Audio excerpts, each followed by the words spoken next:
For many decades now, foreign visitors especially have come to this area to find out what they can about a shocking episode in World War II. It was the building of the Burma-Thailand Railway, and the film that was made about that episode, The Bridge over the River Kwai, helped make this area particularly famous to foreign people. Mind you, this area is also very popular as a day visit for Thai people as well. The bridge is still there, somewhat rebuilt, but it still exists, and it's very popular as a daytime excursion for Thais and a point of great interest for foreign visitors as well. As is the museum beside the war cemetery, a solemn but beautiful place.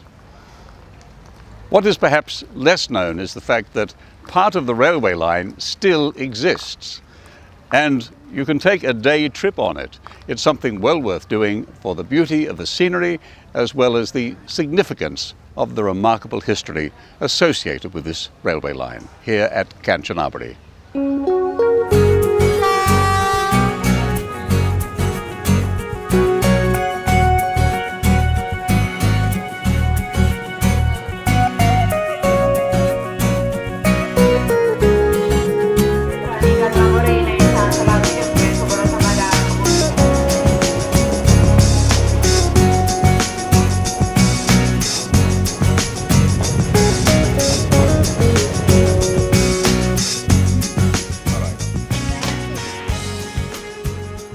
The train is soon at its most significant stop, right by the river and the bridge that gave its name to one of the most famous stories from World War II as it was experienced in this part of Asia.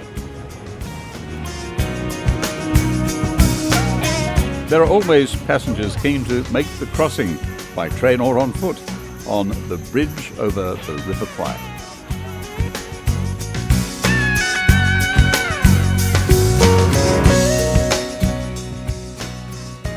This bridge is clearly not the huge timber structure that prisoners of war constructed at the direction of the Japanese armed forces in the 1940s. But historic photographs do show that this more permanent bridge was built in that same era.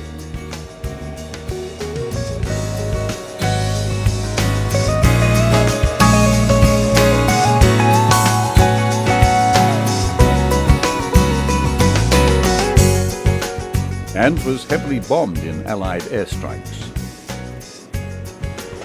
The rail tracks also date from the war years, this part of the line to Burma having been retained after the war, but now terminating near legendary Hellfire Pass in Thailand. The scenery here long ago returned to a post-war calm. The magnificent river at the center of the famous war stories now attracts holidaymakers to its banks. And from the train, views of the river reveal its meandering flow through a rich countryside. The farms here and vegetation are often set against a rugged mountain background. And there's always a temple at the forefront of life in this western region of Thailand. For today's leisure travellers, this train trip is intended to evoke an earlier period of more Spartan surroundings, and at a slower pace at that. And many visitors from other countries reflect on the effort and manpower that built the track in the early 1940s, forced labour of the war years, and the massive loss of life among the enslaved prisoners of war. The reason it became known as the Death Railway.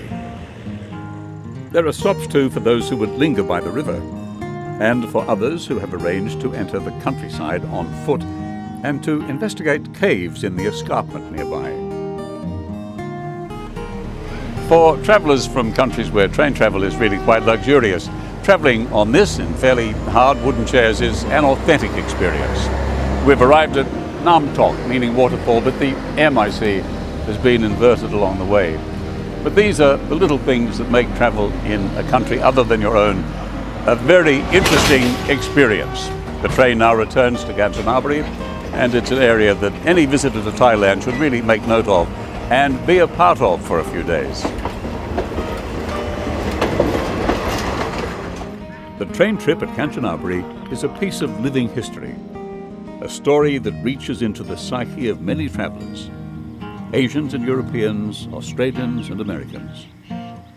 It's a relic of the war in the Pacific and its deep reach into Asia, and the way in which peace was eventually restored and inherited.